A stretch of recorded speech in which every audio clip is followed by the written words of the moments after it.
dan saya banyak yang mencaci maki, bahkan ngancam. 212 anak buahnya Rizik Syihab ngancam mau datang ke rumah. Saya tidak takut. Pak Tito Kapolri kirim polisi jaga rumah sebulan waktu 212. Saya nggak takut. Kenapa? Karena yang ngancam sama dengan saya. Dueni wa asin sambal terasi pete newi suareg payunang wese, ngapain takut?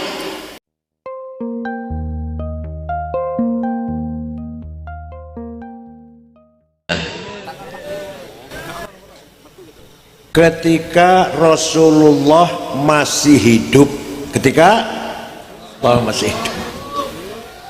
Oh ya, Akhil Aziz Al-Mukarram, Ustadz Zaman, apa namanya grupnya, namanya apa? Gandrung Nabi Muhammad SAW. Gak usah nama Arab, nama Jawa aja udah. Islam Nusantara itu. Ketika Rasulullah masih hidup, maka kebenaran ada pada satu orang Rasulullah. Sautul haq, suara kebenaran ada pada Rasulullah. Mauqiful haq, sikap kebenaran ada pada Rasulullah. Af'alul haq, perilaku kebenaran ada pada satu lagi. Taqrirul haq, keputusan, legitimasi kebenaran ada pada Rasulullah. Setelah Rasulullah wafat, beliau meninggalkan dua hal. Satu, sunnahnya. Dua, murid-muridnya, santri-santrinya, para sahabatnya. Sunnahnya terdiri dari perkataannya, namanya sunnah qauliyah. Apa? Kalau ada hadis qala Rasulullah, berarti sunnah qauliyah, wajib kita ikuti, harus kita ikuti. Yang kedua, sunnah fi'liyah, perilakunya Rasulullah, caranya sholat, caranya memimpin keluarga, cara bergaul dengan tamu, dengan tetangga, ketika Rasulullah sedang gembira, ketika Rasulullah sedang sedih susah, caranya Rasulullah marah, cara Rasulullah tersenyum, itu namanya sunnah fi'liyah. Apa? Santri harus paham ini, santri harus paham. Kalau nggak paham percuma jadi santri Zumrut Thalibin. Yang ketiga, yang mengatakan bukan Rasulullah, yang melakukan bukan Rasulullah, tapi mendapat keputusan dibenarkan oleh Rasulullah, maka masuk dalam kategori sunnah. Sunnah apa namanya? Sunnah taqririyah. Apa? Yang akan saya terangkan yang ketiga ini. Kalau dawuhnya, perilakunya udah jelas itu. Ada seorang sahabat melakukan sesuatu. Sahabat Bilal habis wudhu sholat 2 rakaat. Rasulullah malah bertanya, sholat apa Bilal? Sholat apa Bilal? Sholat ba'diyah wudhu. Jadi wudhu ada ba'diyahnya. Kalau sholat adzan, sholat fardnya masih jauh, wudhu masih jauh adzannya, sholat ba'diyah wudhu 2 rakaat. Benar Bilal, benar. Maka yang dikatakan oleh Rasulullah diputuskan benar, berarti menjadi sunnah taqririyah. Hal tafhamun? Nah, ada lagi seorang sahabat memuji-muji Rasulullah. Beliau tidak pernah minta dipuji, tidak pernah bayar wartawan agar dipuji, nggak pernah bayar radio agar memuji-mujinya, atau TV, nggak pernah. Tapi ketika ada orang memuji beliau, dibenarkan, tidak disalahkan. Banyak, buktinya banyak. Salah satu yang terkenal sebenarnya ada 4 jilid kumpulan Madaih Nabawiyah, dikumpulkan oleh Syekh Yusuf An-Nabhani.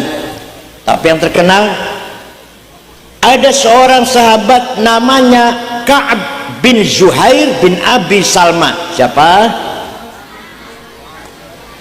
Ngalah biasanya rodoangan biasanya nyebutnya Toto. Ka'ab masuk masjid, Rasulullah baru saja selesai ngimami sholat subuh. Tiba-tiba si Ka'ab, seorang penyair, memuji-muji beliau, menyanjung-nyanjung beliau di depan orang banyak. Innar rasula la sayfun yustadau bihi muhannadun min suyufillahi maslulu fi usbatin min quraisyin qala qailuha bi batni makkah lamma aslamu zulu zalu fama zala ankashun wala kushufu inda liqai wala milun ma'azilu la yafrahuna idha nalat rimahuhumu qauman walaysu majazi'a idha nilu la yaqa'uttanu illa fi nuhurihimi amalahum an hiyadil mauti tahlilu, dan seterusnya. Kalau saya baca semua nanti sampai jam 12 nanti. Apa artinya? Sungguh engkau Rasulullah orang hebat yang sukses memisahkan antara hak dan batil, antara kebenaran dan kesesatan, antara adil dan kezaliman. Engkau datang dari suku Quraisy kota Mekah, diikuti oleh para pengikut yang gagah berani tapi berhati ikhlas dan mulia. Tidak pernah ada rasa takut kalau di medan peperangan, tapi ketika waktu malam hari mereka semua akhir qiyamil lail, yaitu para sahabatnya Nabi. Walhasil Nabi dipuji-puji. Rasulullah tidak berkata begini, jangan muji-muji saya, bid'ah, enggak tuh, jangan muji-muji saya, sesat, enggak, jangan muji-muji saya, musyrik, boten. Malah Rasulullah tersenyum, kemudian berarti menerima dipuji kan, tersenyum kok, walaupun enggak minta. Kemudian beliau sedang berselimut dengan spray yang lurik-lurik di pasar Boyolali, 200 ribu badin Cina tuh, spray yang bergaris-garis ya, 200 ribu sekitar itu. Sedang berkemuran itu diberikan kepada Ka'ab bin Zuhair setelah memuji-muji beliau. Nah, selimut yang lurik-lurik itu bahasa Arabnya burdah. Apa? Kalau selimut polos bahasa Arabnya batoniyah, muttaqiina ala furushim batainuha bin istabraq. Nanti di surga orang duduk dengan lemek selimut polos dan terbikin dari istabraq. Kalau selimut lurik-lurik bahasa Arabnya apa? Burda. Yang tidak percaya, orang Boyolali yang kurang percaya, ayo pergi dengan saya ke Turki, kota Istanbul, masuk museum Topkapi, masih ada burdahnya Rasulullah yang diberikan kepada Ka'ab bin Zuhair setelah mendengar pujian-pujiannya, masih ada di Turki. Kalau yang nggak percaya, ayo ke Turki bersama saya, tiketnya beli sendiri. Percaya tidak? Nah, semenjak itu kalau ada syair qasidah yang isinya memuji-muji Rasulullah, dinamakan qasidatul burdah. Apa? Yang terkenal qasidah burdah karangan Syekh Abu Sa'id Muhammad Al-Busiri. Beliau muridnya Syekh Abul Abbas Al-Mursi dari Skandaria Mesir. Abul Abbas muridnya Syekh Abil Hasan Asyadili. Asyadili muridnya Syekh Abdus Salam bin Masih dari Maroko, Tituan. Abdus Salam muridnya Syekh Abu Madyan Shu'aib Al-Ghauth dari Wahran Al-Jazair. Suatu ketika Al-Busiri niki sakit 1 bulan, stroke, nggak bisa bangun. Muhammad Al-Busiri ini, nah sakit, nggak bisa bangun, lumpuh, mimpi jumpa Rasulullah. Panjenengan sering mimpi jumpa Rasulullah? Buatan, nek jumpa pocong. Beliau matur, ya Rasulullah, saya sakit stroke sebulan, nggak bisa bangun, nggak bisa berdiri, tapi saya punya nazar, mohon izin, ingin menggubah syair yang isinya memuji-muji engkau. Minta izin, ya silakan, silakan. Seminggu jumpa lagi dalam mimpi, sudah selesai Rasulullah, saya bikin. Kata Rasul, coba saya ingin dengar. Dibaca. Setelah dibaca, fatabassama sallallahu alaihi wasallam, Rasulullah tersenyum, wa radhiya anhu, meridhoi, merestui pujian itu, wa masaha jasadahu, diusap-usap badannya Syekh Al-Busairi, fata'affa fauran, besoknya sembuh, bisa jalan, bisa berdiri. Percaya tidak? Percaya silahkan, enggak apa-apa. Bukan rukun Islam, bukan rukun iman. Kalau nggak percaya semuanya, biar saya sendiri yang percaya. Mana burdahnya?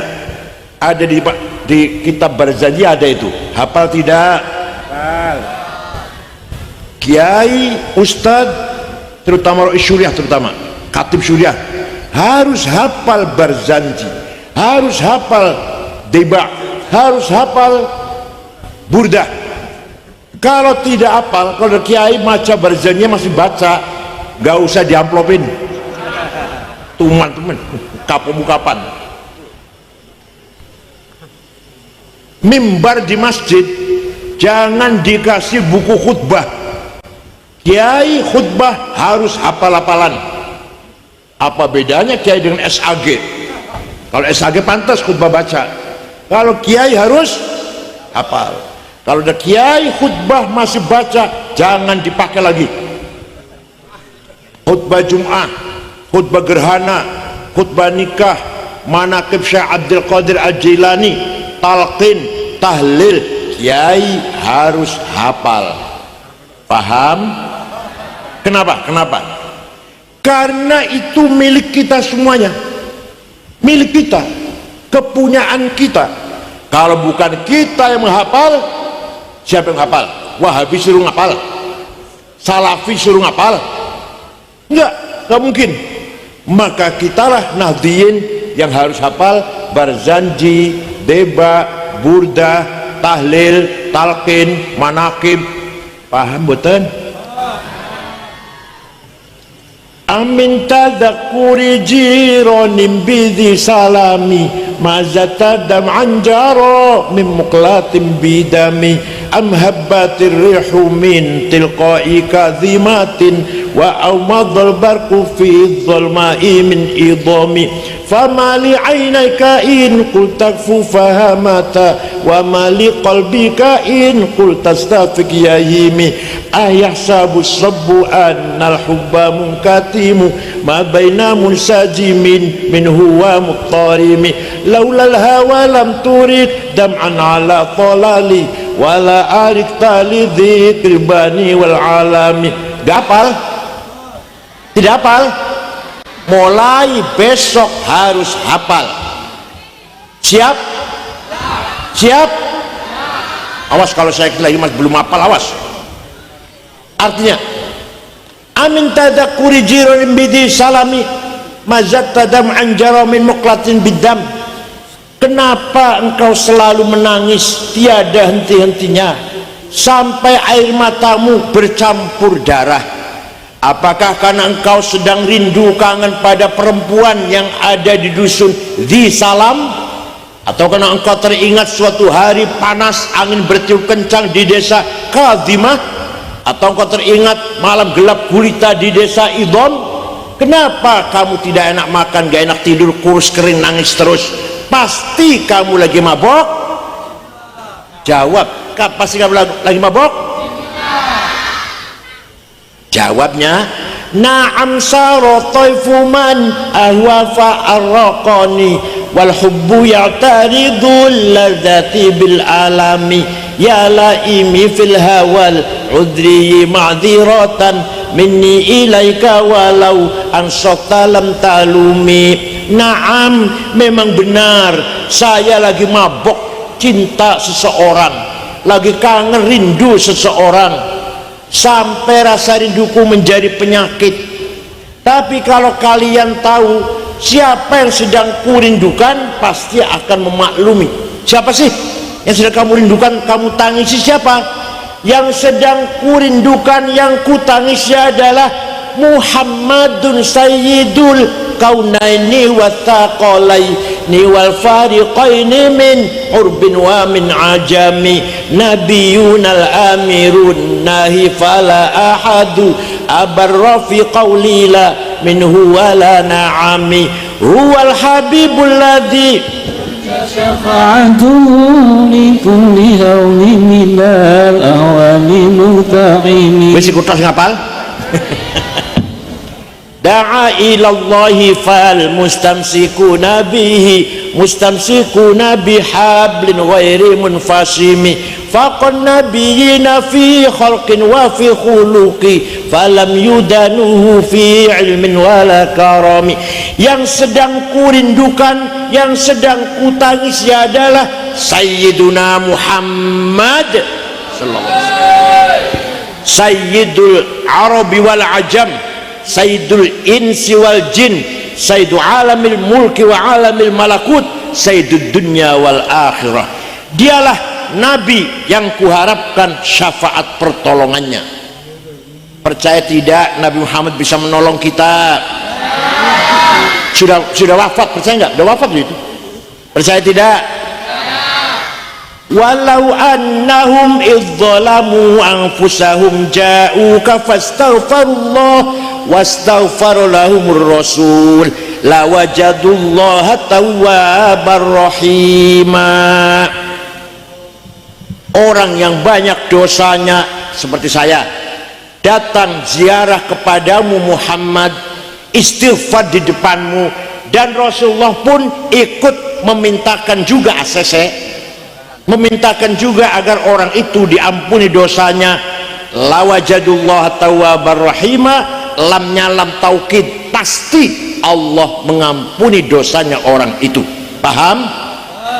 Jadi panjenengan umroh ziarah teng Madinah istighfar di depan Rasulullah, syaratnya Rasulullah ACC, syaratnya Rasulullah ikut memohonkan ampun untuk saya juga, untuk kita juga. Allah pasti mengampuni dosa kita. Percaya boten? Quran itu Quran, masa gak percaya? Ada yang ngomong itu ayat ketika Rasulullah masih hidup, sekarang sudah mati, nggak mungkin.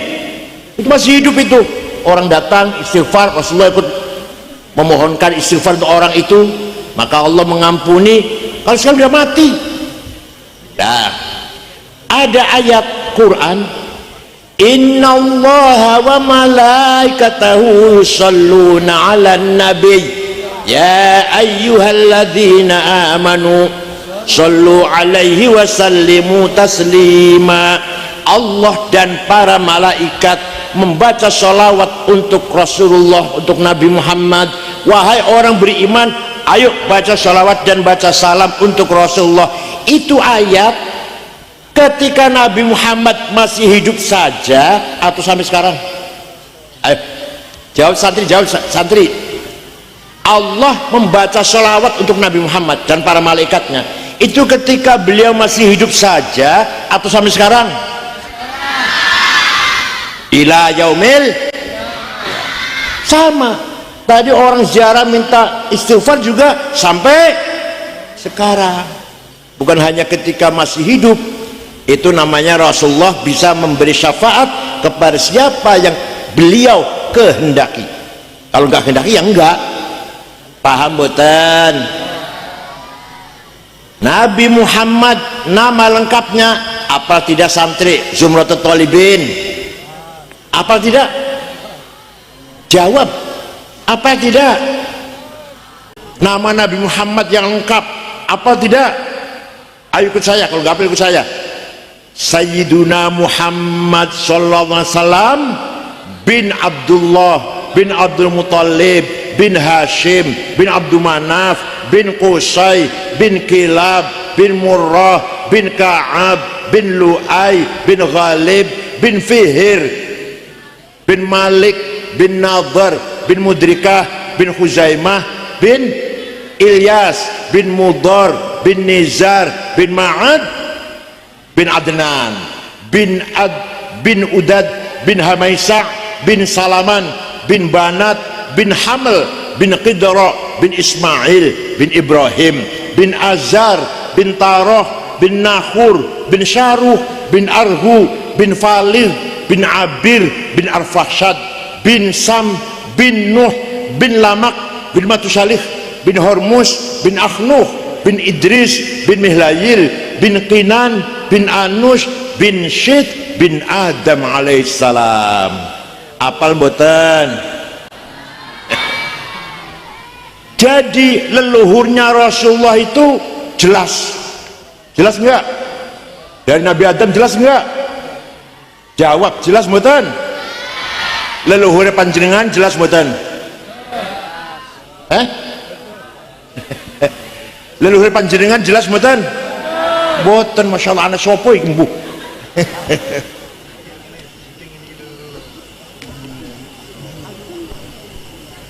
Allah menciptakan Nur Muhammad 2000 tahun sebelum menciptakan Nabi Adam.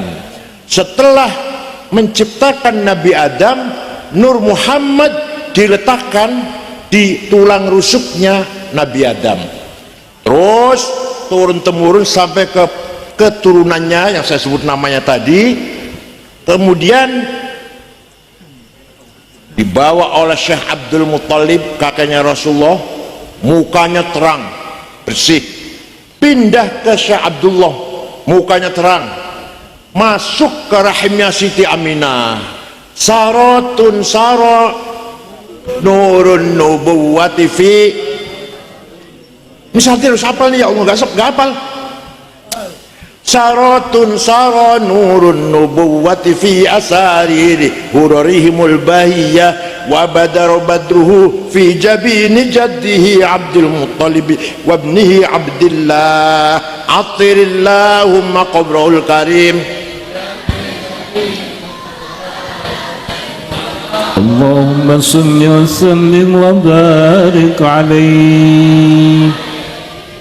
Nur Muhammad berjalan dari Nabi Adam sampai ke kakeknya Abdul Muttalib, mukanya bersih. Pindah ke anaknya Abdullah, mukanya bening padang.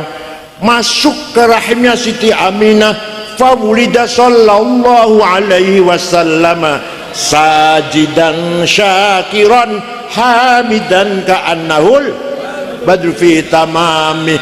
Lahir Nabi Muhammad, mukanya bagaikan bulan purnama. Sallallahu ala Muhammad wasallam, sallallahu ala Muhammad, ya Rabbi salli wasallim. Jadi Allah menjaga Nur Muhammad yang dibawa oleh leluhur tadi, dijaga dari apa? Hafidhal ilah li Muhammadin aba'ahul amjada saunan taraku sifah min adami wa ila abihi wa ummihi. Allah menjaga leluhurnya Nabi Muhammad. Dijaga dari apa? Dijaga tarakus sifah. Tidak ada leluhur Nabi Muhammad yang berbuat zina. Sifah nggak ada. Tadi yang saya sebut namanya sampai Nabi Adam tadi, tidak ada yang berbuat zina karena membawa amanah Nur Muhammad. Leluhur kita, wallahu alam, itu dijaga apa enggak leluhur kita ini? Kalau Nabi Muhammad dijaga oleh Allah, tarakus sifah, tidak ada yang berbuat zina. Nah, ketika Nabi Muhammad lahir, rumahnya Siti Aminah padang, seperti ada listriknya, ada lampu listrik. Abu Lahab dari kejauhan melihat rumahnya Aminah padang, kaget. Ada apa itu? Abu Lahab pamannya Rasulullah tapi beda ibu, ya saudaranya Syekh Abdullah bin Abdul Muttalib tapi beda ibu. Abu Lahab perintah budaknya namanya Thuwaibah. Siapa namanya?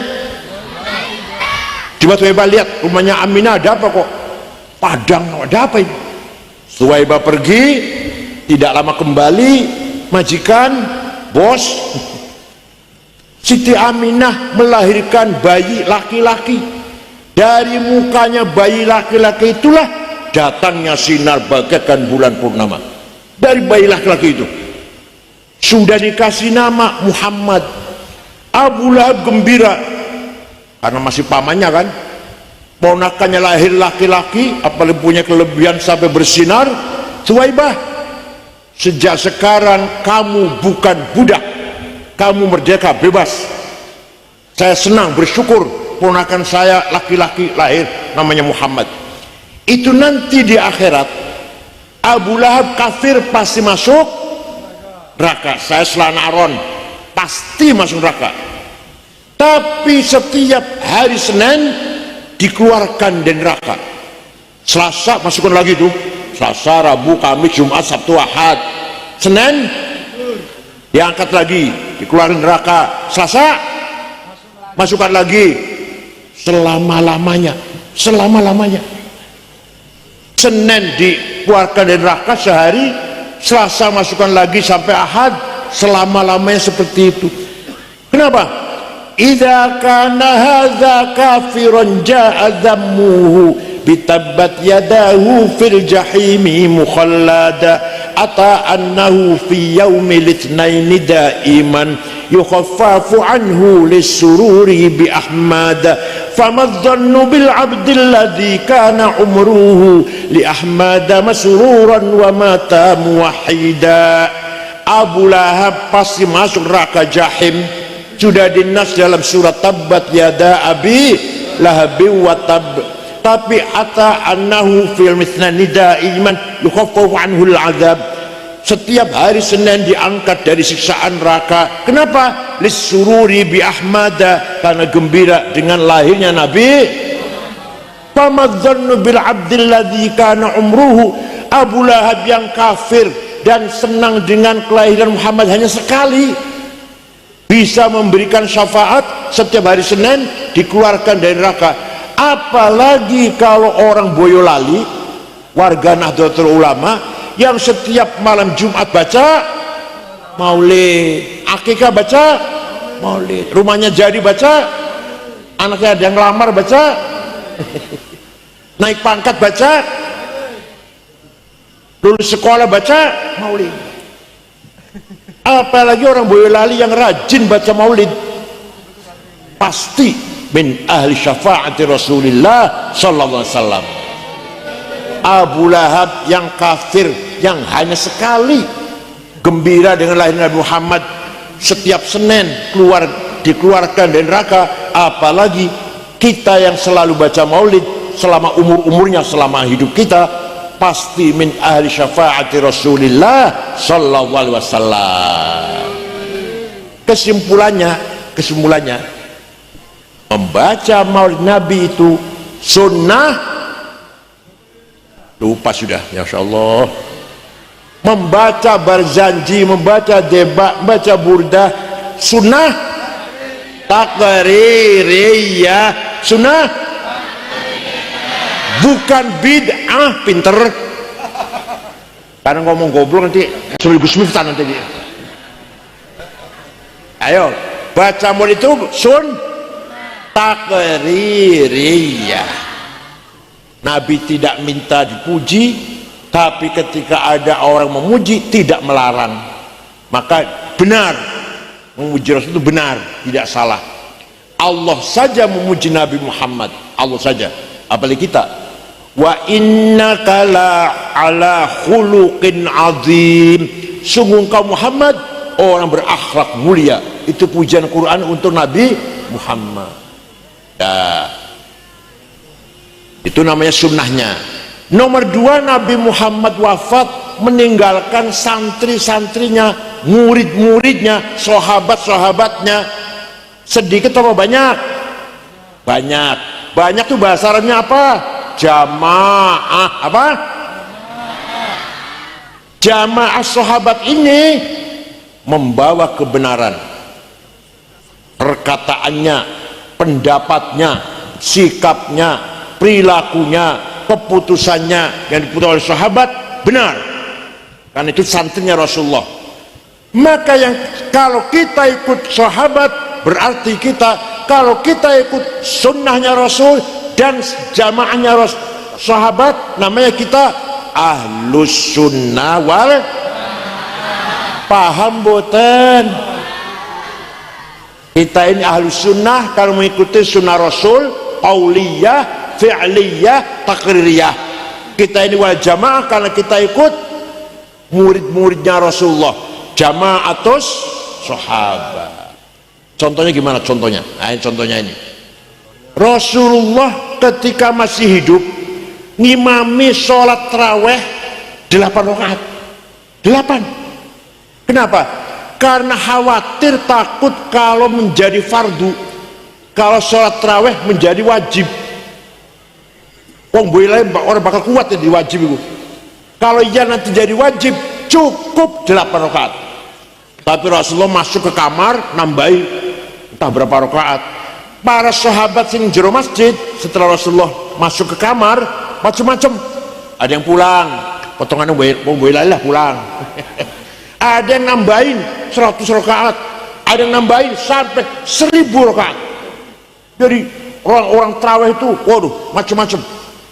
Ketika zaman Khalifah Sayyidina Umar Ibn Khattab, beliau memutuskan sholat tarawih berjamaah 20 rakaat. Keputusannya Umar ini benar apa salah? Kenapa? Karena sahabat Umar santrinya Rasulullah SAW. Santrinya Rasulullah, jamaatus sahabah membawa kebenaran. Jadi kalau kita ikut Sayyidina Umar yang tarawih 20, benar apa salah? Walaupun males ya, milih yang 8 ya. Itu yang 8 itu sebenarnya 20 diskon 60%. Alah mau tarawih 8 20 orang tarawih apa-apa loh.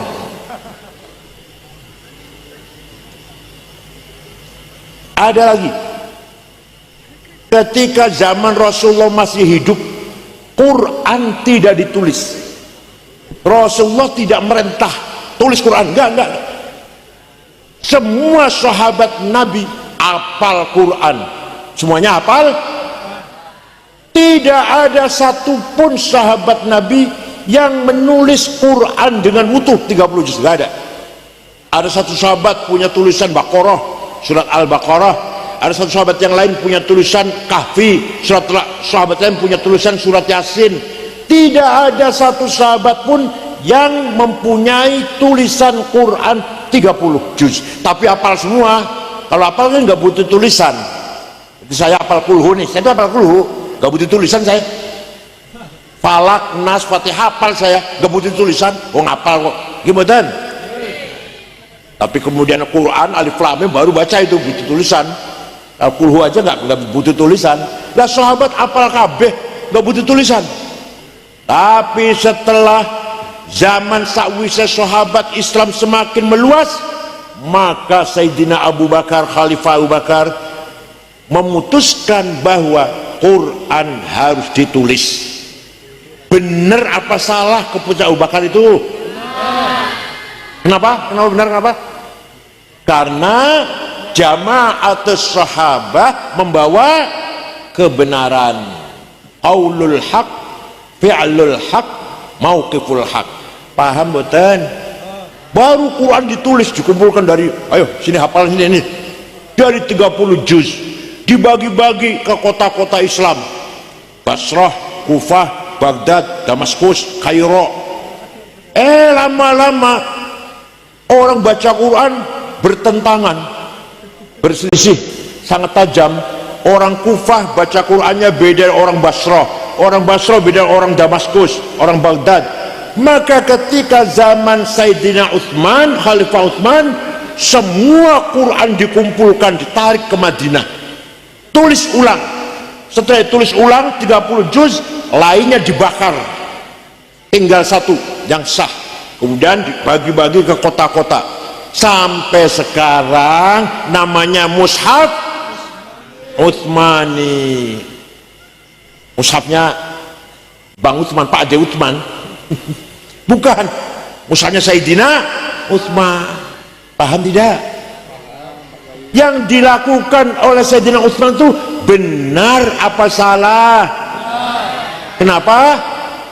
Karena jamaatus sahabah membawa kebenaran. Alhamdulillah paham. Nah, disinilah pentingnya pesantren dalam menjaga ilmu seperti ini. Pesantren merupakan al-hisnul hasin, benteng yang kokoh. Itu pesantren mempertahankan ajaran agama Islam. Wah, di pesantren nggak ada ilmu. Wah, ilmu apa pesantren? Sembarangan. Ente nggak tahu dalam pesantren diajarkan kitab yang luar biasa. Contoh Fathul Mu'in diajarkan di sini, dibaca di sini, dibaca. Fathul Mu'in karangan Syekh Muhammad Zainuddin Al-Malibari, kitab kuning, kayaknya mulang karo nganggo sarung, orang nganggo celana dalam. Tentang Fathul Mu'in karo ngantuk-ngantuk. Di dalam kitab Fathul Mu'in ada penjelasan begini: faslun fil jihadi wa huwa fardu kifayatin marratan fi kulli am wa anwa'uhu arba'atun itsbatu wujudillah wa iqamatu syari'atillah wal qitalu fi sabilillah wa daf'u darari ma'sumin musliman kana aw ghaira muslimin bil it'ami wal iksa'i wal iskani wa thamanid dawa'i wa ujratit tamrid. Syuriah NU harus hafal Fathul Mu'in. Syuriah lu ya, kalau ke Total Fida nggak apa-apa, nggak apa-apa. Pak Iqbal datang ya, kalau Pak Iqbal nggak hafal nggak apa-apa. Pasal ini menjelaskan jihad. Waduh, ngeri, biasa kalau bilang jihad ngeri.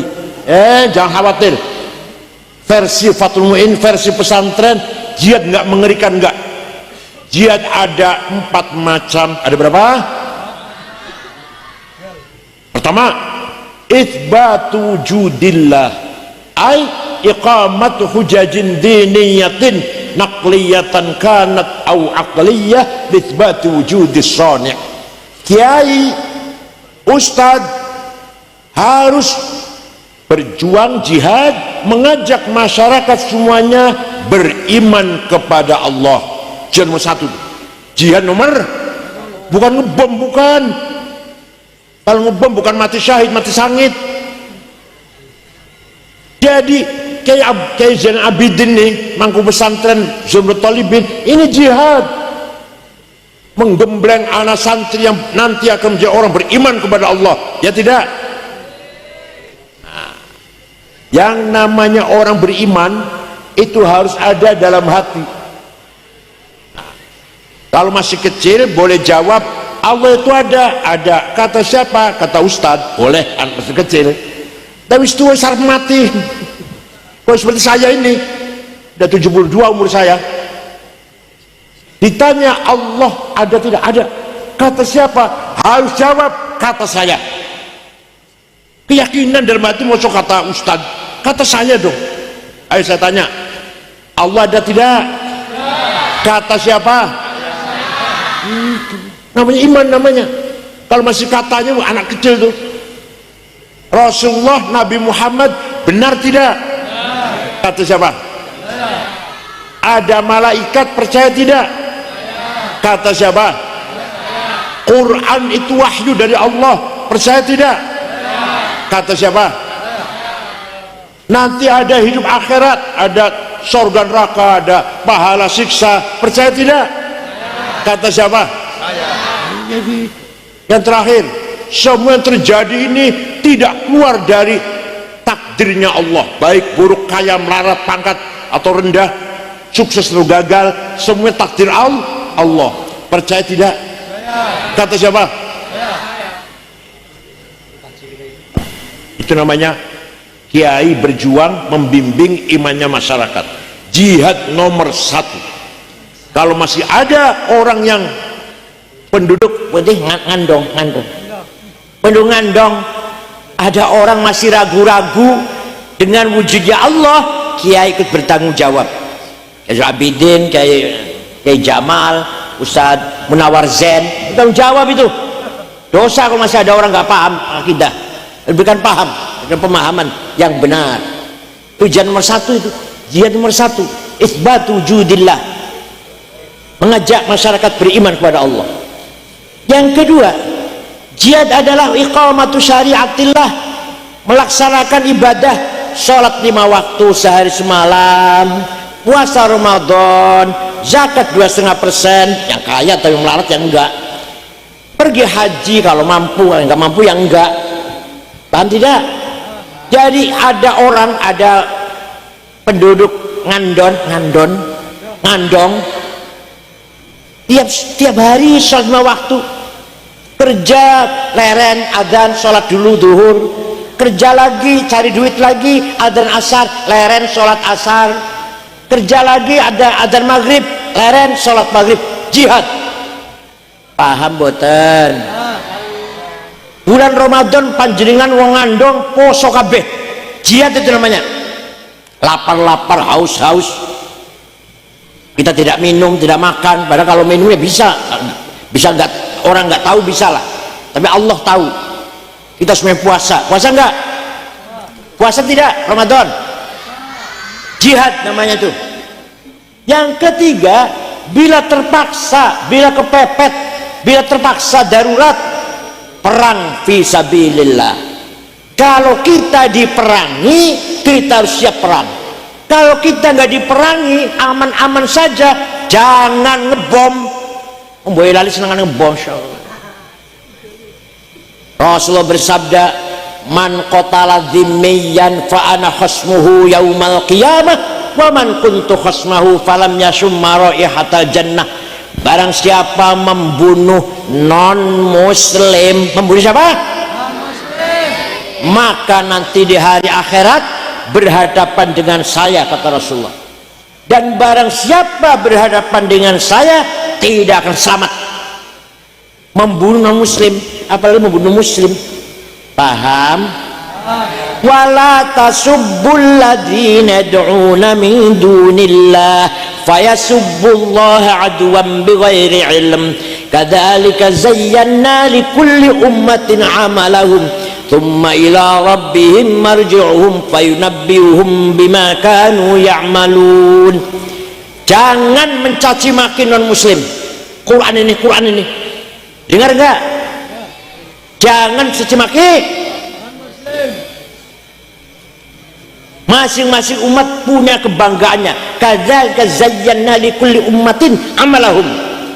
Masing-masing umat punya kebanggaannya, agamanya, cara beribadatnya, budayanya, seninya, bahasanya. Jangan dihina, jangan.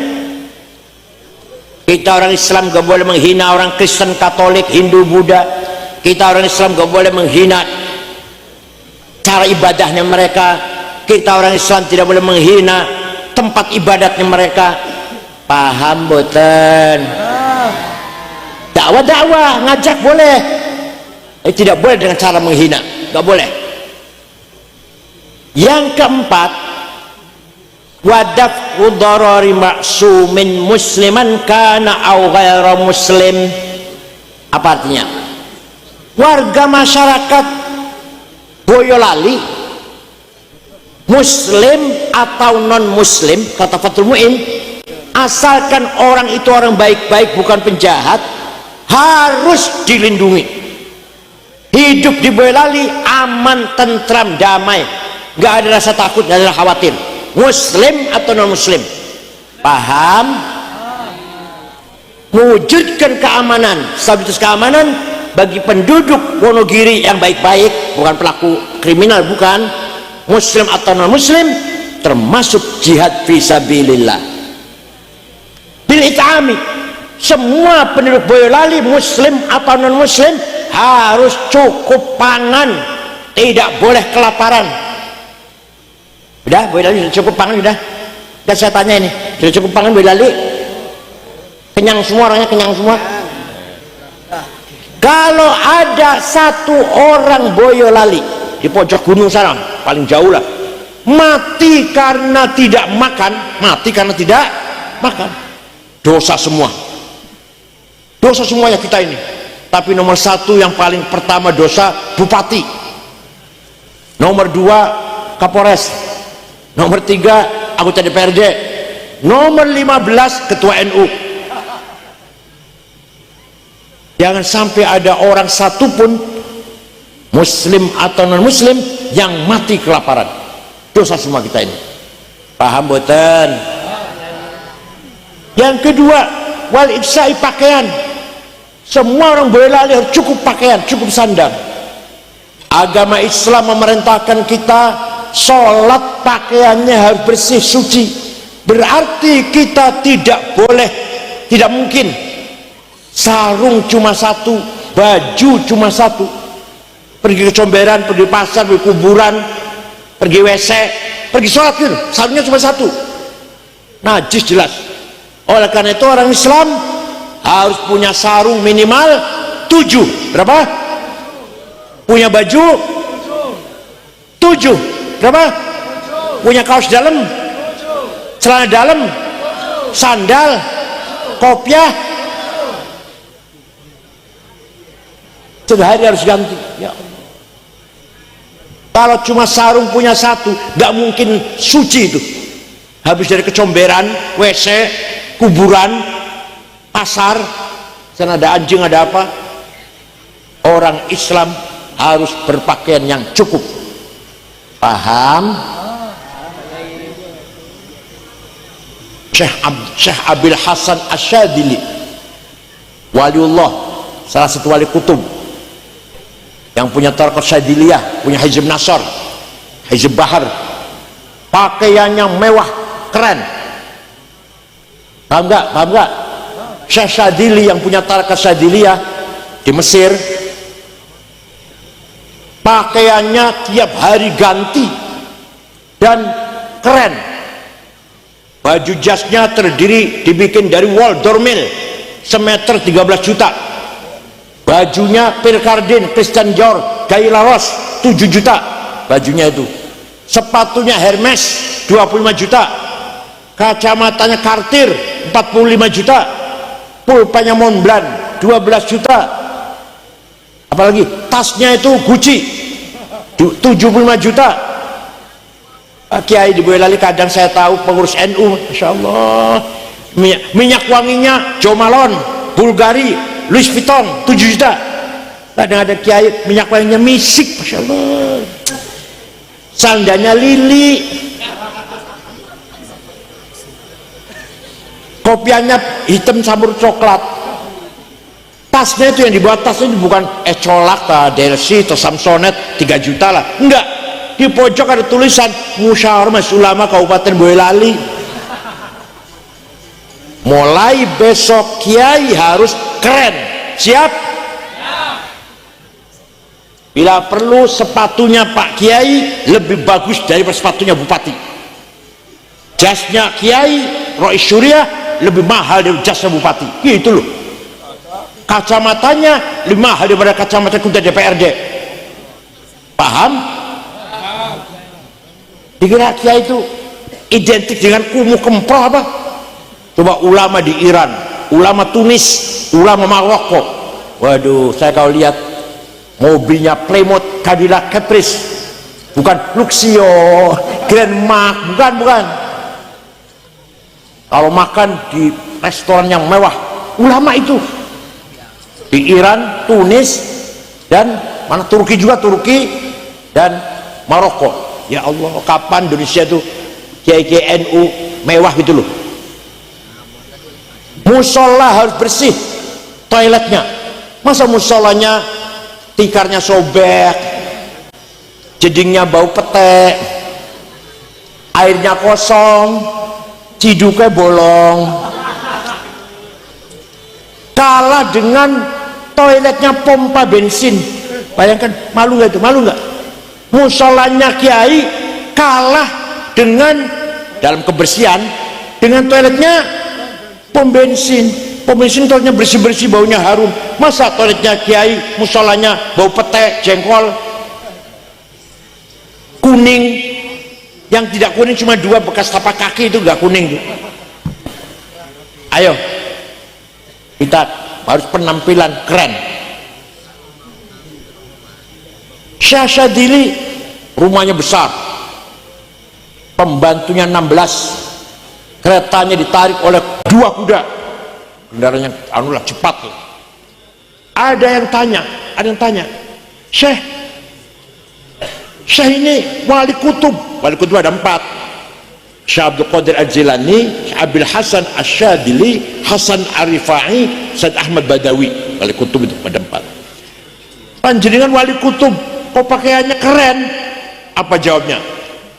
Libasi yakul, pakaianku sing larang keren ini iso ngomongnya terus pundi?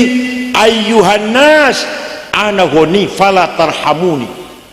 Wahai masyarakat, saya kiai kaya, gak usah kamu amplopin. Itu penampilannya mewah sebab itu artinya saya kiai kaya, gak usah kamu kasih amplop. Tapi kalau ada kiai yang nyemprul itu apa? Menyedihkan, itu pakaiannya ngomongnya ayyuhan nas ana fakir farhamuni.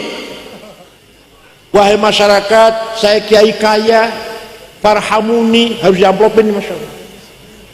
Paham boten? Mulai besok kiai ustadz harus harus keren. Sayyidina Utsman kaya raya. Sayyidina Utsman sahabat yang pasti masuk surga.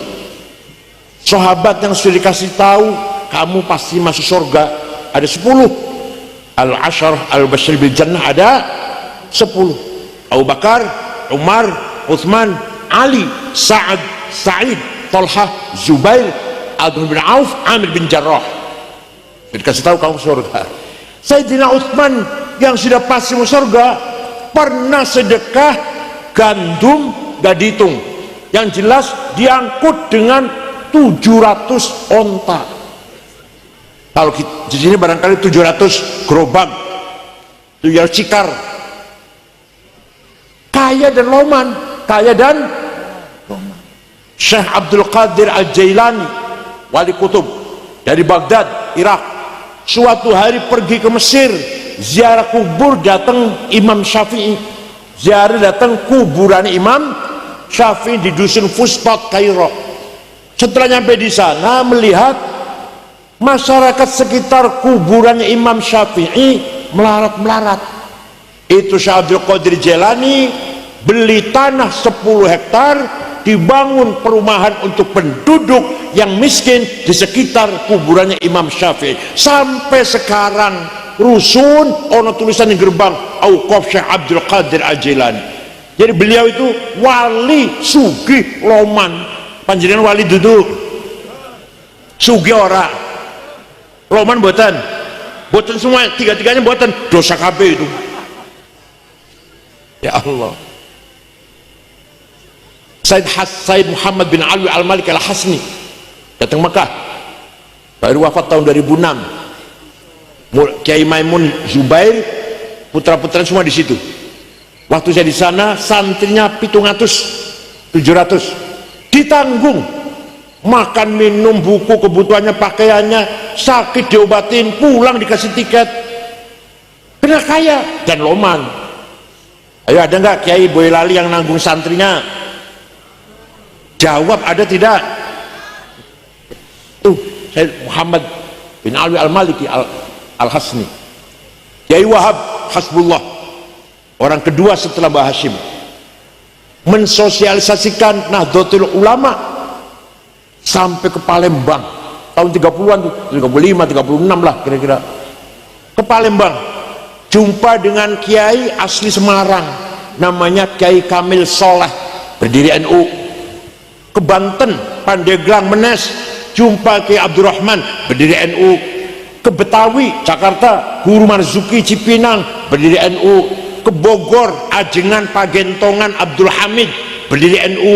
Ke Cirebon, Kiai Abbas Buntet. Ke Lasem, Mbah Masum.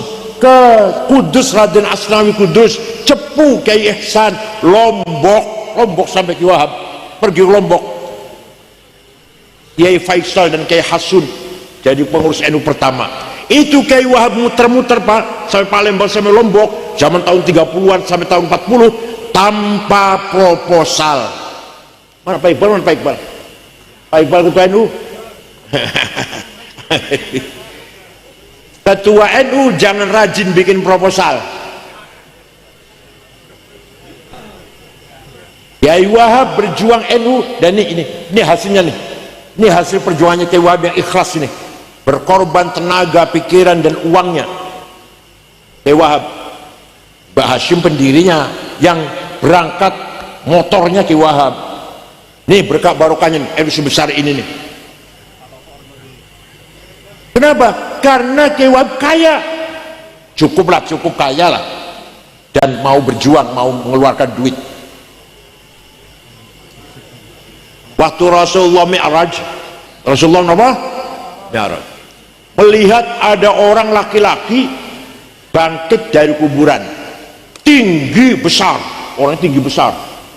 Ternyata setelah dilihat mukanya bolong, gak ada dagingnya, pipinya betulan dagingnya, bolong. Nabi kaget, man huwa ya Jibril, itu siapa Jibril? Siapa itu? Tinggi besar dan mukanya bolong. Jibril jawab, niku umat panjenengan yang rajin bikin proposal. Tenang saya setuju. Yang rajin minta-minta, tenang. Jadi ayo NU Boyolali tidak boleh minta-minta, mandiri. Itu alhamdulillah.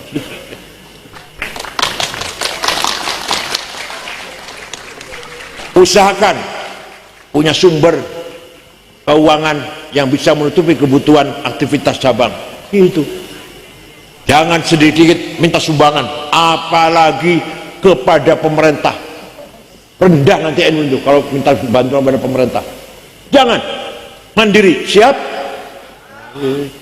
Begitu pula pesantren Zumratul Talibin, usahakan jangan minta sumbangan pada siapa-siapa, mandiri sendiri. Kita harus kaya.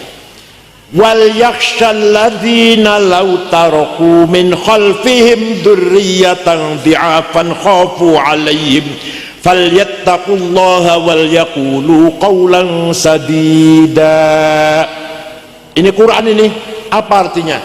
Jangan sampai kamu mati meninggalkan dzurriyyah, anak cucu yang melarat.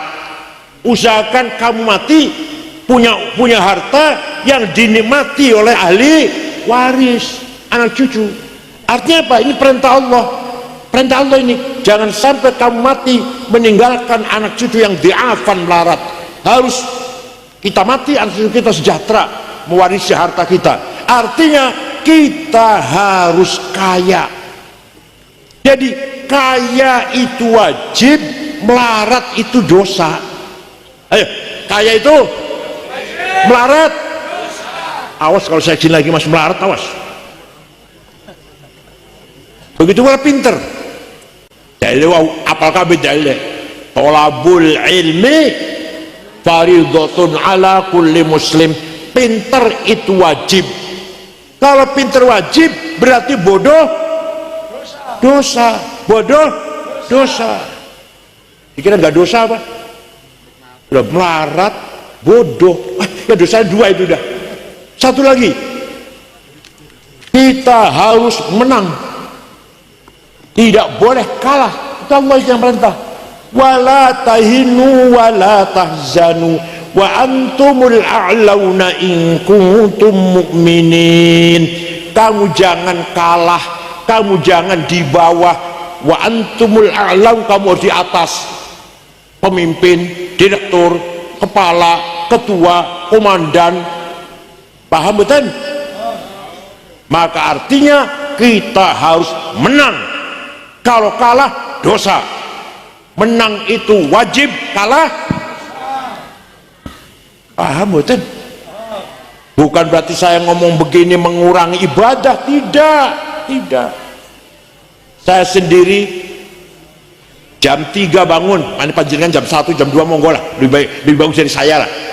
Saya jam 3 bangun, tahajud, istighfar ping 100, sholawat ping 1000, maca surat alif lam mim sajdah sepisan, yasin sepisan, waqiah ping 3, tabarok ping sepisan. Tekan subuh niku asal ajeg jam 3 muter-muter ora jam 2 lah. Bukan berarti kita ngomong harus kaya, harus menang tuh, lupa ibadah. Jam 3 bangun tahajud sampai subuh, salat subuh, bar subuh golek duit yang rajin. Masa konglomerat cuma mereka saja?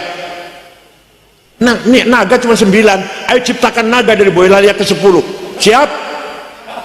Ada naga 10, nomor 10 dari coba orang kaya Indonesia itu 50 orang, nomor 1 Prayogo Pangestu, duitnya 1.150 triliun, setriliun 1.000 miliar, semiliar 1.000 juta, sejuta 1.000. Alah. Nomor 2 Budi Hartono yang punya BCA, punya rokok Jarum, 950 triliun. Nomor 3 Eka Cipta Sinarmas, 750 triliun. Nomor 4 Antoni Salim anak Lim Swilyong. Nomor 39 Haji Rosid. Nomor 40 Haji Muhammad Bayu. Saya cari orang NU Boyolali nggak ada. Madrais ta, Solikin ta, ada. Ayo kita harus kaya. Siap? Ibadah, saya butuh ibadah. Bangun pesantren pakai uang, operasional NU tak pakai uang, madrasah pakai uang, pondoknya anak pakai, lakoni rukun Islam wajib, rukun wajib, rukun itu haji pakai uang, hormati tamu, perintah Rasulullah kita harus hormat pada tamu, pakai uang, nulung fakir miskin, nulung tetangga yang kesusahan pakai. Oleh karena itu orang NU harus kaya. Harus apa? Walaqad katabna fi zaburi min ba'di dzikr annal arda yarithuha ibadiyas solihun. Saya tetapkan kekayaan alam ini untuk hamba-hambaku yang soleh. Nikel, batu bara, emas, belian, intan, biji besi, biji tembaga, mangan, boksit, pasir silika, uranium, timah harus dikelola oleh orang yang soleh-soleh. Paham betul? Kalau yang ngelola bukan orang soleh, nih lagi terjadi nih, timah terjadi korupsi 10 tahun, piro korupsinya? 300 triliun. Kalau 300 juta sih belum merem lah. Belum merem kulo, artinya nggak ngurusin lah. Saya nggak akan komentar kalau 300 juta, 300 berapa? Triliun. Udah gue tuku dawet, Boyolali kelep tuh. Nih lagi di proses. Indosuria 72 triliun. Kominfo 8 triliun. Ya Allah. Kalau ada triliun itu masya Allah. Merusak tatanan ekonomi negara, membangkrutkan ekonomi negara. Kalau 100 juta korupsinya merugikan negara, kalau udah triliun apa? Wa yas'auna fil ardi fasada innama jazaa'ul ladzina yuharibuna Allah wa rasulahu wa yas'auna fil ardi fasada ay yuqtalu aw yusallabu aw tuqatta aydihim warjuluhum min khilaf aw yunfau minal ard. Orang yang merusak tatanan kehidupan dengan korupsi yang luar biasa, apa balasan, apa sanksinya? Yuqtalu, dibunuh, yusallabu, disalib, tuqatta aydihim warjuluhum min khilaf, potong dua tangannya atau buang ke laut. Setuju? Kalau korupsi 100 juta, 200 juta, jadi penjara lah, pirang berapa tahun. Kalau triliun, itu Quran itu, Masya Allah. Seandainya ini ditegakkan, beres kayak aman. Insya Allah aman kalau ini betul ditegakkan. Yas'auna fil ardi fasada, menghancurkan kehidupan. Kalau triliunan itu sanksinya kata Al-Quran, dibunuh, yuqtalu, au salabu, disalib, au tuqatta aydihim warjuluhum min khilaf, potong dua tangan dua kaki, au yunfaun ard, dibuang dari bumi, buang ke laut. Ya Allah. Oleh karena itu monggo kita meniru akhlak Rasulullah sallallahu alaihi wasallam. Siap? Muhammadun qaimun lillahi dhu himami, Muhammadun sadiqul aqwali wal kalimi, Muhammadun thabitul mithaqi hafidhu, Muhammadun tayyibul akhlaqi wasyiyami. Nabi Muhammad orang yang selalu jujur, sidik, tidak pernah bohong. Jangan anggap masalah sepele bohong itu. Ada yang ngomong yang wajib sidik jujur Nabi Muhammad, nabi awake dhewe dudu nabi. Jadi jangan dianggap sepele masalah sidik jujur. Sidik hilang, minyak goreng hilang. Sidik hilang, korupsi merajalela. Sidik hasilnya hilang. Paham betul? Paham betul? Gara-gara sidik hilang, kejujuran hilang, korupsi sampai triliunan nih. Gak usah negara deh, rumah tangga, suami tidak jujur, ribut, ngebetan. Istri tidak jujur, suami ribut. Asal keluarga saja. Kira-kira banyak mana yang nggak jujur ya? Yang sering tidak jujur banyak mana? Suami apa istri?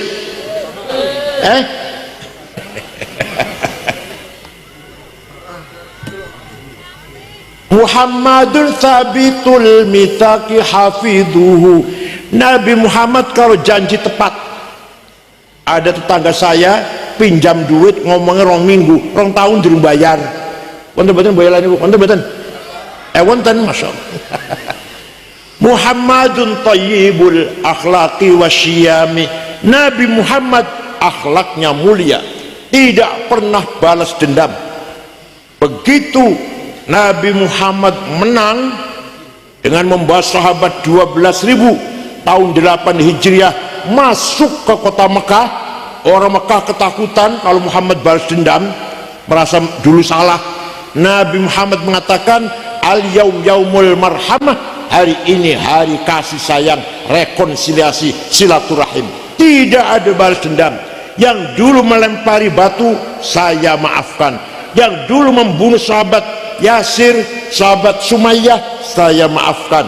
Yang dulu menjemur Sayyidina Bilal di padang pasir, saya maafkan. Yang dulu merantai sahabat Suhaib, saya maafkan. Tidak ada balas dendam. Dengan akhlak yang demikian, orang Mekah semuanya masuk Islam. Allah memuji sifat Rasulullah. Nyuwun sewu, mohon maaf, saya ini juga banyak yang muji, tapi saya tidak bangga karena yang muji saya sama dengan saya doyan iwak asin, sambal terasi, pete, nek wis wareg mlayu nang WC. Ngapain bangga sing muji padha karo aku? Dan saya banyak yang mencaci maki, bahkan ngancam. 212 anak buahnya Rizik Syihab ngancam mau datang ke rumah. Saya tidak takut. Pak Tito Kapolri kirim polisi jaga rumah sebulan waktu 212. Saya gak takut. Kenapa? Karena yang ngancam sama dengan saya. Doyan iwak asin, sambal terasi pete neus wareg payu nang WC. Ngapain takut? Yang menghina sama dengan saya, yang memuji sama dengan saya. Tapi kalau Rasulullah yang memuji Allah, fabima rahmatin minallahi lintalahum walau kunta faddan ghalidhal qalbi lang faddu min haulik fa'fu anhum wastaghfir lahum wasyawirhum fil amr fa idza azamta fatawakkal 'ala Allah innallaha yuhibbul mutawakkilin. Muhammad, kamu pemaaf, kamu santun, kamu ramah, maka orang Mekah berbondong-bondong 100% masuk Islam. Walau kunta faddan ghalidhal qalbi, kalau sampai kamu sombong, kasar, bapentung, sweeping, takbir, niscaya orang Mekah lari meninggalkan kamu. Niscaya orang Mekah meninggalkan kamu. Itulah akhlak Rasulullah SAW. Semua orang Mekah yang dulu menyakiti Nabi dimaafkan. Panjenengan saged? Saged Rasulullah saged? Orang yang pernah nipu 5 juta saya maafkan, saged? Bukan hanya memaafkan, wastaghfir lahum, Nabi Muhammad memohonkan ampunan untuk orang Mekah.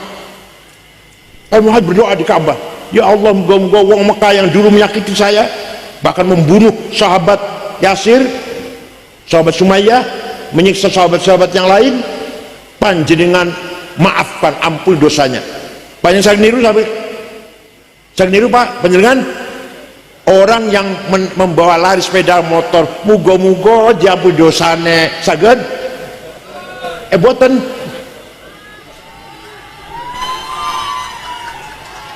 Maka kalau dakwah Islam dengan ramah, dengan santun, orang akan simpati masuk Islam.